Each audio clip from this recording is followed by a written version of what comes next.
सीने में जलन, आंखों में तूफान सा क्यों है। इस शहर में हर शख्स परेशान सा क्यों है। उर्दू के बड़े शायरी में शुमार किए जाने वाले शहरयार ने भले ही गज़ल की ये लाइन 70 के दशक में किसी और उद्देश्य के लिए लिखी थी, लेकिन दिल्ली के मौजूदा हालात को ये पंक्तियां हूबहू बयान करती हैं। नमस्कार, मैं उषा और आप देख रहे हैं JJN न्यूज़। चारों तरफ फैली स्मॉग की मोटी चादर के बीच रेंगता दिल्ली का ट्रैफिक और स्कूल जाते बच्चों के अलावा सड़क पर मौजूद वयस्क और खांसते बुजुर्ग, कई लोगों के चेहरे पर आपको मास्क नजर आ जाएंगे।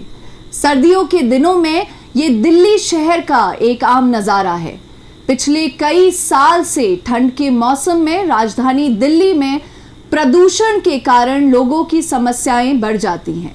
इस समस्या के पीछे वजह है हवा में मौजूद प्रदूषण, जो कि फॉग के साथ मिलकर स्मॉग का निर्माण करता है, जिससे लोगों को आंखों में जलन और सांस लेने में तकलीफ का एहसास होता है। इस प्रदूषण को वैसे तो कई कारण हैं, लेकिन आज हम इन कारणों पर नहीं बल्कि इसके समाधान पर बात करेंगे। इस समाधान का नाम है आर्टिफिशियल रेन या क्लाउड सीडिंग, और इसके सामने रखा है देश के प्रीमियम इंस्टीट्यूट में शुमार IIT कानपुर ने। तो चलिए जानते हैं क्या है आर्टिफिशियल रेन और कैसे हुई इसकी खोज।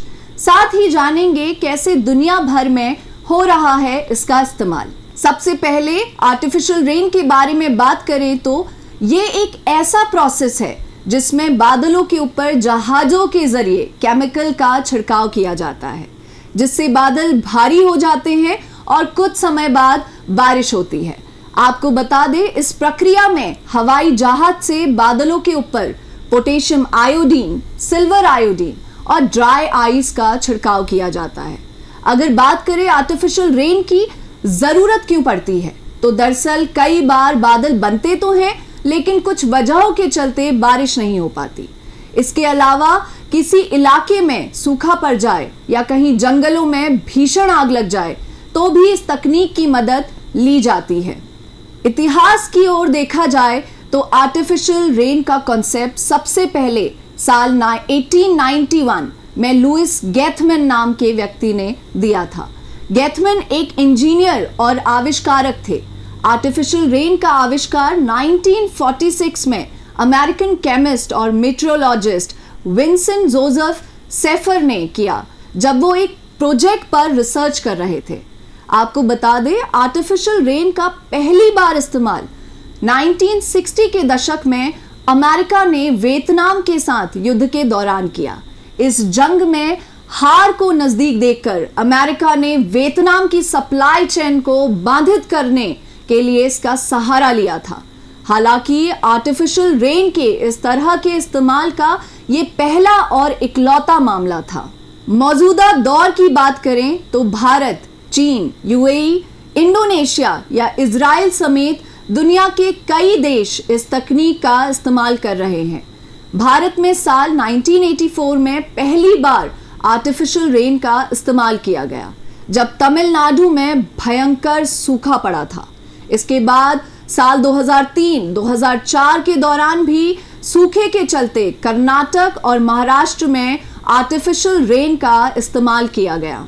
जानकारी के मुताबिक साल 2008 में चीन के ओलंपिक्स के दौरान होने वाली अनुमानित बारिश को आर्टिफिशियल रेन की मदद से तय समय से पहले ही करवा दिया था। इसके अलावा इजराइल एक ऐसा देश है जहां बारिश कम मात्रा में होती है, जिसके चलते वहां नियमित तौर पर इस तकनीक का इस्तेमाल किया जाता है। बता दें, राजधानी दिल्ली में पिछले कुछ सालों में लगातार बढ़ते प्रदूषण के चलते इस बारे में चर्चा तेज हो गई थी कि बढ़ते प्रदूषण को कम करने के लिए सर्दियों के मौसम में आर्टिफिशियल रेन का सहारा लिया जाए। ऐसे में दिल्ली सरकार ने IIT कानपुर के साथ मिलकर राजधानी में आर्टिफिशियल रेन कराने का फैसला किया। इस फैसले को अमल में लाने के लिए DGCA से विमानों की अनुमति के साथ ही दिल्ली सरकार की तरफ से भी सभी औपचारिकताएं पूरी कर ली गई थी। और नवंबर 20-21 तारीख इसके लिए निश्चित की गई थी। इस प्रोजेक्ट की लागत 13 करोड़ रुपए आकी गई थी, लेकिन अब मौसम के चलते आर्टिफिशियल रेन नहीं करवाई जाएगी। इस बारे में बात करते हुए आईआईटी कानपुर में इस प्रोजेक्ट के प्रमुख मनिंद्र अग्रवाल ने बताया कि हम ये प्रयोग नहीं करने जा रहे हैं क्योंकि मौसम की परिस्थिति अनुकूल नहीं है। इस वक्त दिल्ली में बादलों की कमी है और मजबूत वेस्टर्न डिस्टर्बेंस के बाद ही पर्याप्त मात्रा में बादल बन पाएंगे, जिसके चलते इसको फिलहाल के लिए टाल दिया गया है। तो ये थी आर्टिफिशियल रेन और इससे जुड़ी जानकारी पर हमारी खास रिपोर्ट।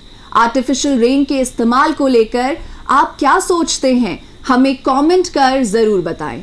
इस रिपोर्ट को तैयार किया है हमारे सहयोगी गणेश ने।